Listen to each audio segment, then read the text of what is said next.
Okay, good morning to you all. चलिए एक बार फिर हम आज resident and tax liability BCom final income tax का एक पोर्शन है, एक चैप्टर है जिसमें हम टैक्स लायबिलिटीज़ देखेंगे, न्यूमेरिकल पार्ट। तो आइए हम देखते हैं इसको एक क्वेश्चन के माध्यम से। पहले क्वेश्चन देख लेते हैं। ये आपका क्वेश्चन है।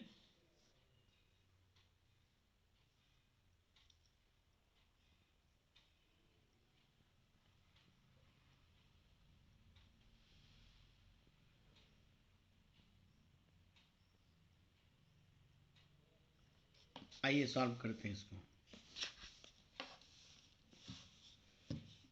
देखिए, ये आपका क्वेश्चन दिया है। हमें क्या करना है, ये इसका फॉर्मेट हम बना लेंगे सहूलियत के लिए।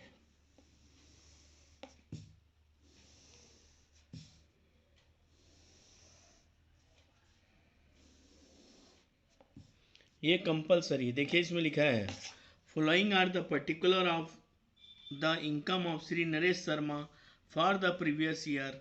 हम अभी पुराने बुक से पढ़ रहे हैं। नया सिस्टम में क्या है, ये प्रीवियस ईयर हो जाएगा आपका 1920। क्या हो जाएगा ये 1920, और असेसमेंट ईयर हो जाएगा 2021। श्री नरेश शर्मा के गत वर्ष 18-19 के आय का विवरण निम्न प्रकार है। तो यहाँ लिखेंगे क्या गणना करना हमको। यहाँ लिखा है from the above particular compute the gross total income of Shri Naresh Sharma. Gross total income, तो यहाँ लिखेंगे हम यहाँ पे computation of gross total income of Shri Naresh for the assessment year 2020-2021। ये बहुत इम्पोर्टेंट है। ये हर हाल में आपको, जब तक आप इनकम टैक्स पढ़ेंगे, इसको हर चैप्टर में आपको लिखना है। पर्टिकुलर आप सुविधा के लिए लिख लीजिए पर्टिकुलर्स। ये हुआ रेसिडेंट, नॉट ऑर्डिनरली रेसिडेंट, और ये हुआ आपका नॉन रेसिडेंट। कल मैंने आपके थ्योरी पार्ट अच्छे से बताया हुआ है। सबसे पहला पॉइंट दिया है इंग्लैंड में व्यापार से लाभ जो भारत में प्राप्त हुआ। तो यहाँ लिख लेंगे जैसे लिखा है profit from business in England. ठीक है, कितना है 12,000।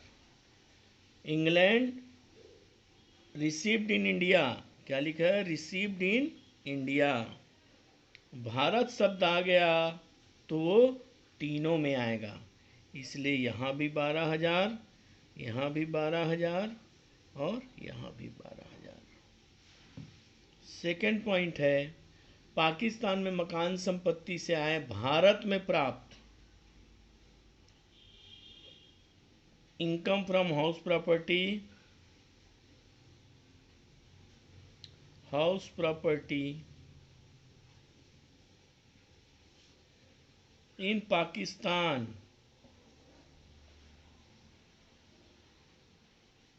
But received in India.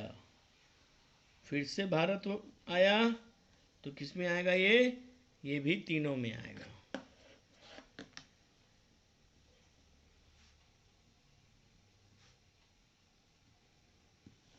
Third point income from house property in Bangladesh deposited in bank there. अब देखिए इनकम फ्रॉम हाउस प्रॉपर्टी, लेकिन कहाँ है बांग्लादेश। बांग्लादेश क्या हुआ विदेश। कभी भी हम विदेश से जो आय कमाते हैं वो केवल रेसिडेंट के लिए टैक्सेबल होता है। यहाँ नहीं आता है, तो ये खाली हो जाएगा। चौथा है profit from the business in Indonesia deposited in bank there, the business is controlled from India. हमने इंडोनेशिया में व्यापार से आय प्राप्त किया, लेकिन उसका नियंत्रण भारत से होता है। Income from business in Indonesia, जैसा लिखा वैसे लिख दीजिए, and controlled from India, controlled from India. तो ये कहाँ आएगा? जैसा कि हमने नियम पढ़ा है, ये 2 में टैक्सेबल होगा, यहाँ और इस घड़ी में, यहाँ नहीं आएगा। पांचवा, इनकम एक्रूड इन भोपाल। भोपाल कहाँ है जी? इनकम एक्रूड बोल रहा है, एक्रूड, इनकम एक्रूड इन भोपाल,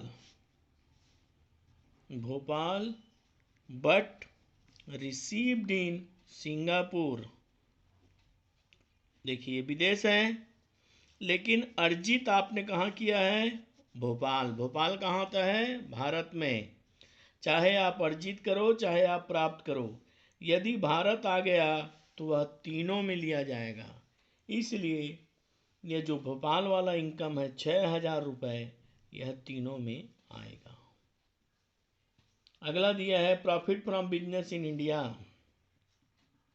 फिर इंडिया शब्द आ गया, profit from business in India, तो ये फिर किस में आएगा? भारत शब्द आने के कारण अब तीनों में आएगा ये।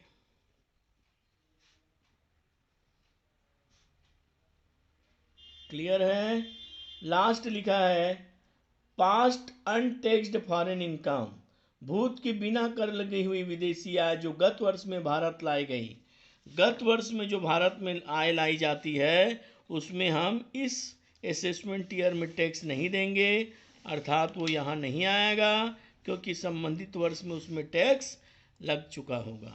इस प्रकार से हमारा प्रश्न ये हल हो गया। हम इसको टोटल कर देंगे। ये हमारा हो गया 44,000, 40,000 और 35,000। 12 ये जोड़ लिए हम, इनका ग्रॉस टोटल इनकम आया। इस प्रकार से हम एक प्रश्न को क्या करेंगे? हल करेंगे। और सरल इसमें क्या समझना है? यदि एक व्यक्ति निवासी है तो कहीं भी आय कमाए, उसको हर हाल में यहाँ पे शामिल करना है और वो उस पर टैक्स देने के लिए बाध्य होता है। इसमें हमने क्या देखा? जो उसने भारत में कमाया या ऐसा कोई व्यापार व्यवसाय जो नियंत्रण भारत से होता है, वो इसमें आएगा, भले वह व्यापार भारत के बाहर में स्थित हो। लेकिन जब हम अनिवासी के बारे में बात करते हैं, तो अनिवासी में केवल वही आय पर कर देने की बाध्यता होगी संबंधित की, जो उसने केवल भारत में या तो अर्जित किया हो या प्राप्त किया हो, अर्थात या तो भारत में उसकी कंपनी हो या वो भारत के लिए काम करके भारत में सैलरी प्राप्त कर रहा हो।